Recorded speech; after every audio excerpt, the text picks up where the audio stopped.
what happens outside our doors in Ukraine, Iraq, Afghanistan, Syria, Palestine, or elsewhere is about all of us. It's about our humanity. At the end of the day, we are all made of stardust. It's a tradition at Richmond to have a graduating senior speak on behalf of our graduates. We are proud to welcome Sena AZEM as speaker for the class of 2022. Sena is from Damascus, Syria.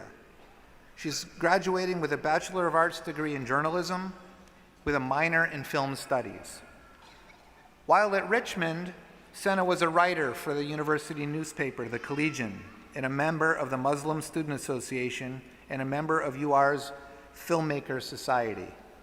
As part of her research as a journalism student, Sena spoke with and wrote the stories of Syrian women who took part in the Syrian uprising.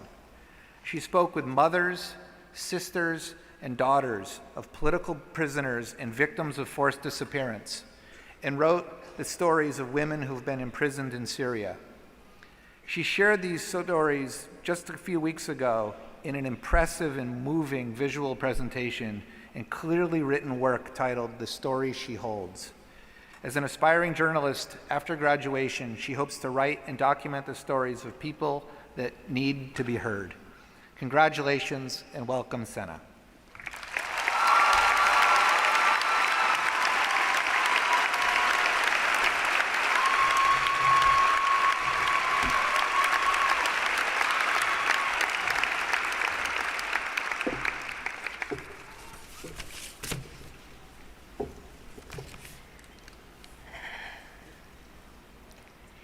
It was a quiet summer night, the day I had a final glance of my home city, Damascus, Syria.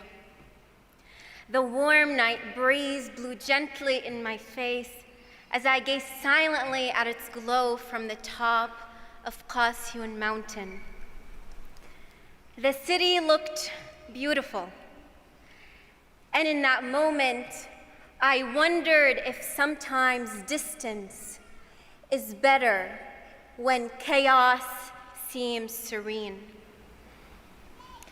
You see, beneath my city's lights, beyond Syria's mountains and rivers, there was a system designed to steal from us, the people of my country, everything that made us human.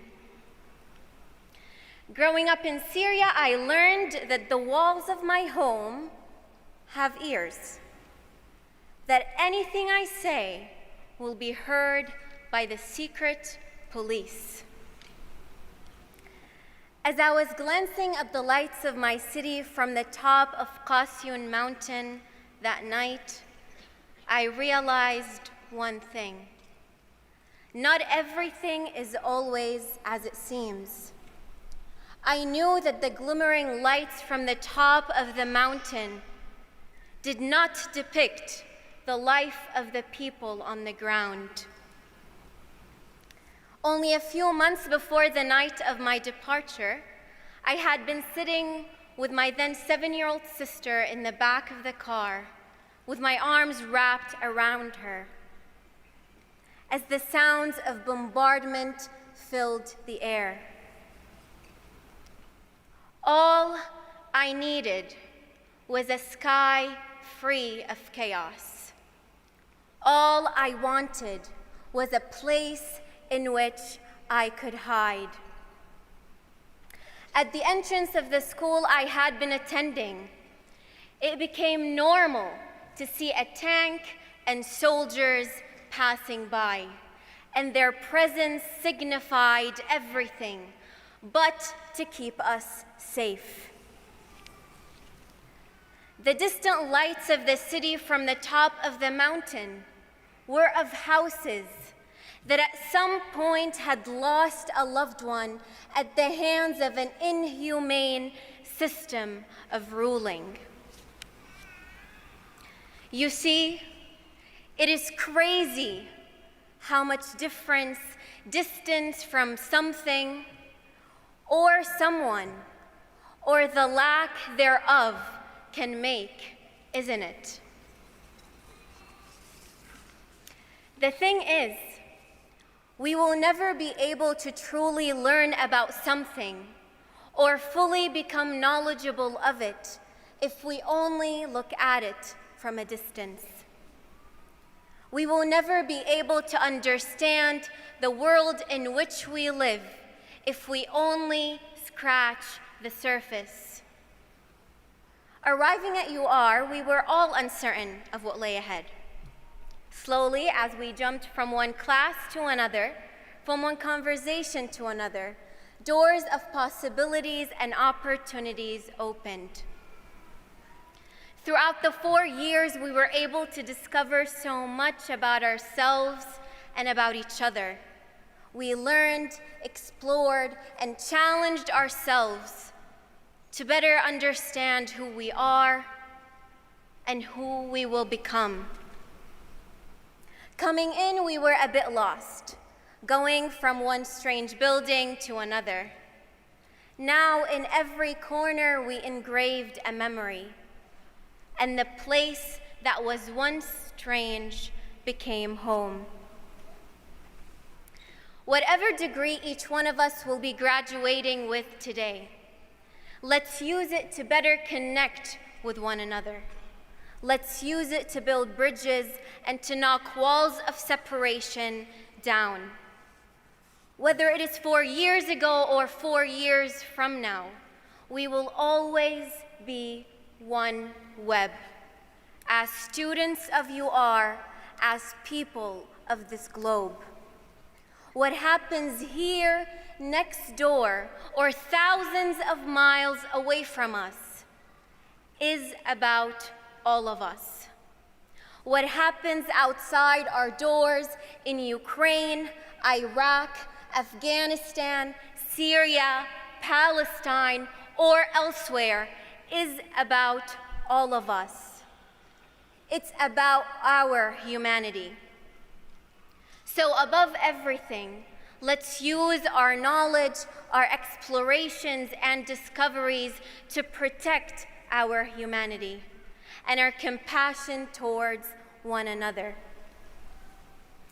As author Ina Corn Brown once said, it is one's duty and obligation to help create a social order in which persons are more important than things, ideas more precious than gadgets, and in which individuals are judged on the basis of their personal worth.